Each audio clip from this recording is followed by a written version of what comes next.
గుర్తుపెట్టుకోవాల్సిన అవసరం ఉంది. ఇక్కడ ఇంకొక విషయం కూడా, రాష్ట్రంలో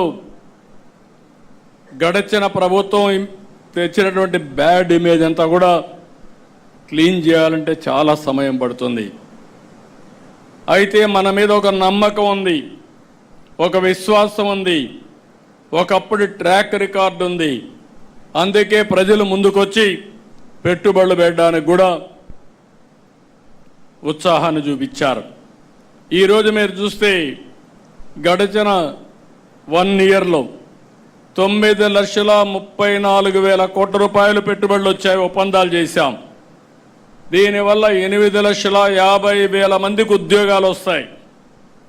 ఈరోజు TCS, Google, Cognizant, Arcelor Mittal, BPCL, Reliance, Adani, Birla, Jindal, all brands are here.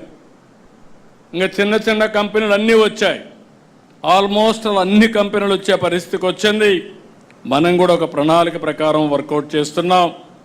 Uttarandhra కేంద్రంగా విశాఖపట్నాన్ని, అమరావతి కేంద్రంగా ఈ ప్రాంతాన్ని, అదే మరి తిరుపతి ఆ ప్రాంతాన్ని అవసరమైతే 5 జోన్స్గా చేసుకుని ఏ విధంగా అభివృద్ధి చేయాలనో అభివృద్ధి కోసం ప్రణాళికలు కూడా తయారు చేస్తున్నాం. అదే మరిగా రతన్ టాటా ఇన్నోవేషన్ హబ్ కింద హబ్ అండ్ స్పోక్ మోడల్ పెట్టుకొని ప్రతి ఒక్క ఇంటికి ఒక ఆంటర్‌ప్రెన్యూర్ని ప్రమోట్ చేయాలని కూడా ఆలోచిస్తున్నాం. ఇంకొక పక్క మీరు చూస్తే ఉత్తరాంధ్ర సుజల స్రవంతి, దీనికి కూడా శ్రీకారం చుట్టాం. ఈ సంవత్సరం అనకాపల్లి వరకు నీళ్లు వెళ్తాయి. రాబోయే సంవత్సరం విశాఖపట్నం నుంచి అవసరమైతే దీన్ని వంశధార వరకు కూడా కనెక్ట్ చేసే దానికోసం ఒక ఆలోచన పెట్టుకొని ముందుకు పోతున్నాం.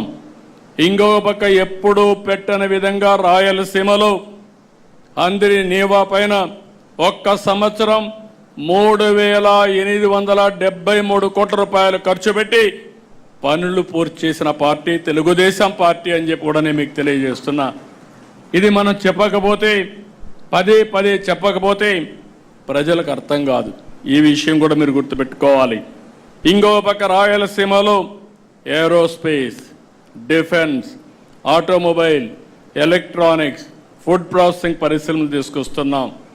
ఓర్వకల్లో డ్రోన్ సిటీ, తిరుపతిలో లేపాక్షి, కడపలో జిందాల్తో steel plant, Kopparthi industrial park కూడా తీసుకొస్తున్నాం. విశాఖపట్నంలో పెద్ద ఎత్తున యు నేమ్ ఎనీథింగ్ అన్నీ కూడా వచ్చే